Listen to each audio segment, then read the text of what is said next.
So, we're here today to tackle one of the biggest, oldest divides in human thought, that huge gap between the world of science and the realm of spirit. You know the one.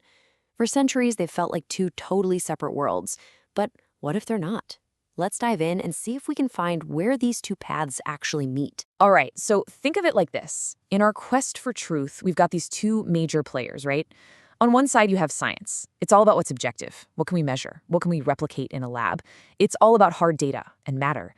But then, on the other side, you've got spirituality. This world speaks a totally different language. It's about what's subjective, what you know directly, deep down. It's that truth you feel in your heart that you can't really pin down with words. They really do seem like they're from different planets, don't they? But what if they're just two sides of the same coin? And this is where things get, well, really interesting. Get this. The guy who literally fathered quantum theory, a giant of science, Max Planck, he said something that sounds like it was lifted straight from a mystical text. He said, "I regard consciousness as fundamental. I regard matter as derivative from consciousness." Just let that sink in for a second. The top physicist of his time is saying consciousness comes first, and the physical world comes from it. I mean, a statement like that from a Nobel laureate doesn't just crack open the door between science and spirit, it blows it right off its hinges. Okay, so if we're going to find that bridge, we have to be honest about the foundations on both sides. We've got to understand where each path kind of stumbles when it's all on its own.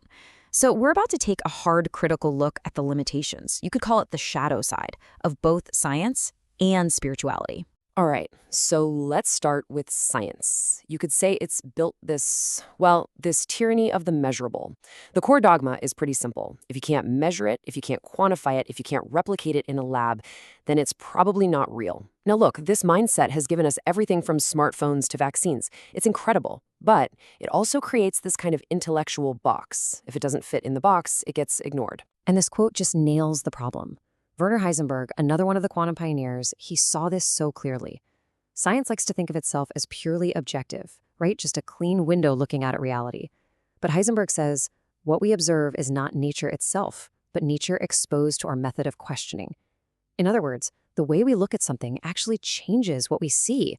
You, the observer, can't be separated from the thing you're observing. And the craziest part? This isn't a mystical teaching. This is a finding from science itself.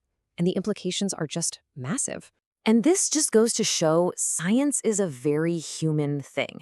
It's not this perfectly pure system. It can be driven by these same old ego and power structures we see everywhere else. I mean, check out this number, 40%.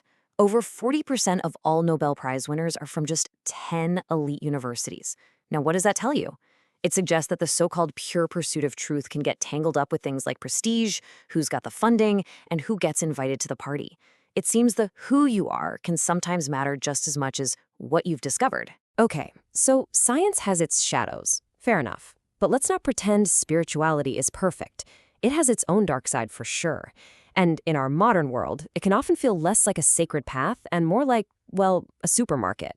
You can just walk down the aisles of this supermarket of the soul, where enlightenment is a product you can buy, and peace of mind comes in a neat little package. There's actually a name for this. It's called spiritual materialism.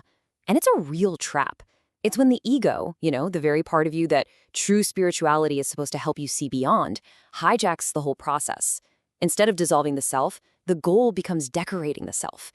It's about collecting spiritual experiences like they're trophies on a shelf, all to build up a bigger, better, more enlightened ego. And this leads to a really tough question, a provocative one. Has spirituality become the new opiate of the masses? Think about it.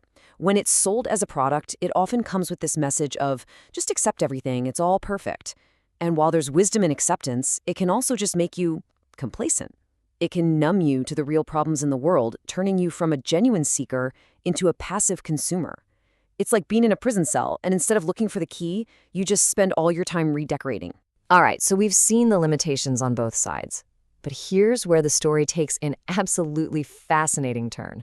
Because it's at the very edge, the deepest, weirdest frontiers of science itself, that the wall between these two worlds just starts to dissolve. This is where we find the surprising quantum bridge. I mean, quantum physics has uncovered a reality that sounds less like a textbook and more like something out of an ancient spiritual text. You've got the observer effect, which basically says that the act of observing something changes it. Consciousness itself seems to play a role in shaping reality. Then you've got entanglement, what Einstein famously called spooky action at a distance, where two particles can be connected instantly, no matter how far apart they are. And then there's the whole it from bit idea, which suggests the universe, at its most fundamental level, isn't made of matter, it's made of information. Wild, right? And this circles us right back to our guy, Max Planck. He looked at all this and he said, we must assume behind this force the existence of a conscious and intelligent mind. This mind is the matrix of all matter. And remember, this wasn't some philosophical daydream he was having. This was his conclusion after a lifetime of doing the math, of doing the most rigorous science imaginable. This idea didn't come from a guru on a mountaintop. It came from the man who founded quantum theory. So where does all this leave us? We've got the limits of both science and spirituality, but we also have this incredible bridge appearing from the heart of physics itself. So what now? What would a new way of thinking even look like? Well, there's an emerging idea, an attempt to bring all this together. It's called Spirituosophy, a totally new way of seeing. So what is it? Well, think of it as a revolutionary way to stop seeing knowledge in little separate boxes. It's a framework designed to weave together all these fragmented pieces. It takes the sharp, precise thinking from philosophy, the deep, direct knowing from spirituality, the incredible insights into the human mind from psychology, and the mind-blowing discoveries from quantum physics. And it braids them all together into one unified way of exploring what it means to exist. And look, this isn't just some vague, nice-sounding idea. It has an actual method behind it. For example, one of its principles is epistemological breadth. That's a fancy term that just means we need to accept there are many valid ways of knowing things. Scientific data is one way, for sure, but so is your own direct subjective experience. Another key part is recursive self-investigation. This is the radical idea that you, the person asking the questions, are always part of the equation. You're not a detached observer looking at reality from the outside, you're inside it. You're part of the experiment. And all of this, it leads us to the ultimate resolution, the real heart of the matter. The future isn't about choosing sides. It's not science or spirit. It's about realizing there's a deeper reality that holds both of them. And that deeper reality, that bridge we've been looking for, is consciousness itself. This right here is the key insight that could dissolve the whole conflict. That fundamental feeling of separation we all have, me in here and the world out there. What if that's just an illusion? What if the observer and the observed, the seeker and what is being sought, are not two separate things at all? What if they are just different faces of one single, indivisible wholeness? And if that's true, well, it reframes everything. From this point of view, a scientific laboratory and a meditation cushion become the same kind of place. They're both sacred spaces. In one, the universe is investigating its own nature by looking outward. In the other, the universe is investigating its own nature by looking inward.